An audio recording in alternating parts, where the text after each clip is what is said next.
Hello everyone. Today we are going to learn how to solve a quadratic equation. So we are having four ways to solve a quadratic equation. First of all, we'll see how to write a quadratic equation. So this is how we write: ax square plus bx plus c equals to 0. So a is the coefficient of x square, b is the coefficient of x, and c is the constant term. So we have to write all the equation in this format, and then solve a quadratic equation. So to solve a quadratic equation, we are having four methods. First is middle term split and or factoring. The second one is quadratic formula. The third one is completing the square, and the fourth one is graphical method. So today we are only going to discuss about the factoring method. So first I'll take an example. I'll take an easy example and then I'll increase the complexity of my questions. So my first question is x square minus 8x plus 15 equals to 0. So here we can see that a is 1, b is minus 8, and c is 15. So the first step to solve a quadratic equation by middle term splitting is we have to multiply a and c. So if I multiply 1 into 15, I'll get 15. So if I'll do the prime factorization of 15, I'll get 5 and 3. So if I add 5 and 3, I'll get my middle term, that is minus 8. So if I'll rewrite this equation, x square minus 5x minus 3x plus 15 equals to 0. So then we have to take x common from the first two term. I'll get x minus 5, and from the next two term, again if I'll take 3 minus 3 common, I'll get x minus 5. So here is a way. If I'll get minus 5, x minus 5 and x minus 5 common in both the terms, then we are going in a correct manner.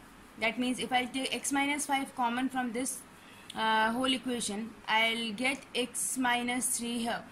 Now if I'll compute this equation with 0, x minus 5 equals to 0 and x minus 3 equals to 0, I'll get x is equals to 5 and 3. That means if values of x is 5 and 3, if I'll put 5 and 3 in my original equation, I'll get LHS 0. That means which is equals to RHS. So my two values of x are correct, right? Again, now the next example if I'll take is x square plus 6x minus 16. Here again a is 1, b is 6, and c is minus 16.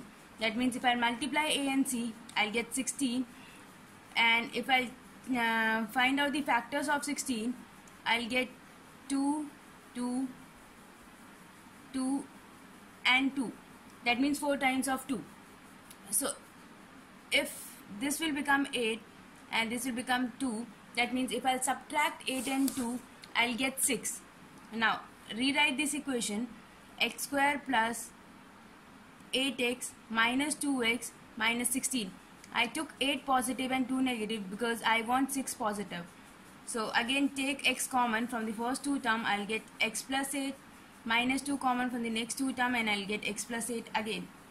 Now again x plus 8 common, and what is left behind is x minus 2. So from here I can write that x is equals to 2 and x is equals to minus 8. Right, now I'll take another example.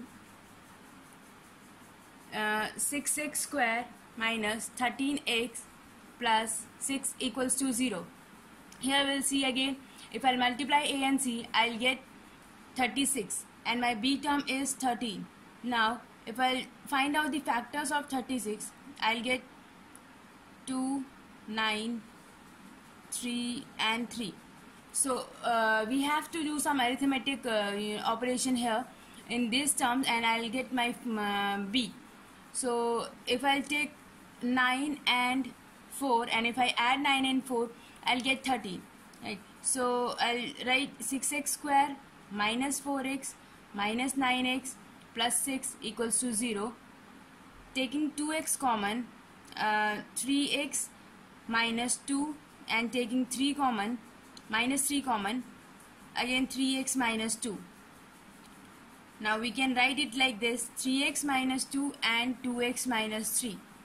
So now from here we'll see, we can see that x is 2 by 3 and 3 by 2. So now the values of x is 2 by 3 and 3 by 2. If I'll put 2 by 3 and 3 by 2 here, you'll get 0. Now if I'll take another example, these are the simple equations. Now if I'll take the another example which consists of a root, then how to solve that problem. So the next example is 4 root 3x square plus 5x minus 2 root 3 equals to 0. Now multiply a and c, and by multiplying a and c, this is 4 root 3. Now if I multiply this, 4 2s are 8 and root 3 is 3. So it will become 24. Now if I'll make a factor of 24, I'll get 2, 6, 3 and 1, right? So this is, if I'll take 8 and 3, and if I'll subtract 8 and 3, I'll get 5. So on rewriting this equation, I'll get 4 root 3x square plus 8x minus 3x minus 2 root 3 equals to 0. Now take 4x common from the first two term. I'll get my root 3x plus 2. And if I take minus root 3 common, because if I'll divide 3 in two form, it will become root 3 and root 3. So if I take root 3 common from this term, what is left is root 3x, and from here if I take root 3 common, what is left is 2. Now root 3x plus 2 common, and 4x minus root 3 is left behind. So now the value of x is minus 2 by root 3 and root 3 by 4. Now the last example I'm taking is, it's x square plus 2 root 2x minus 6 equals to 0. Now if I multiply a and c here, what I get is 6 and b is 2 root 2. Now 6, if I take a factor of 6, I'll get 2 and 3. Now what I want in the middle term is root 2. So how I'll get root 2 from here is that I'll make a factor of 2, that is root 2, and I'll multiply 3 root 2, and then second term will be 1 root 2, because if I'll subtract 3 root 2 and 1 root 2, I'll get 2 root 2.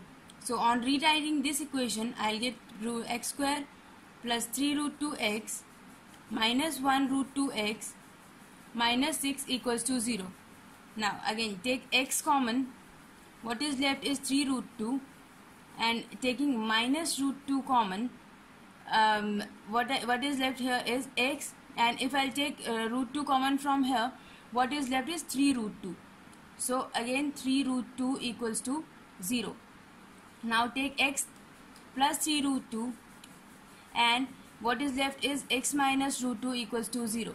So the values of x is root 2 and minus 3 root 2. So what we have learned so far is, what we have to do is multiplying a and c, and then find out the factors of that particular number, and then doing some arithmetic operation, we have to find out the b, and then taking common and getting the value of x. So what is the trick here is, if I have a positive number, b is negative number, and c is positive number, so we have to add the factors. And if I have a positive,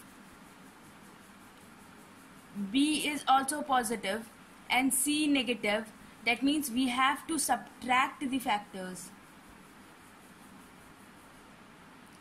So this is how we can solve by using the middle term split, and for the other methods you have to see the next videos. Thank you.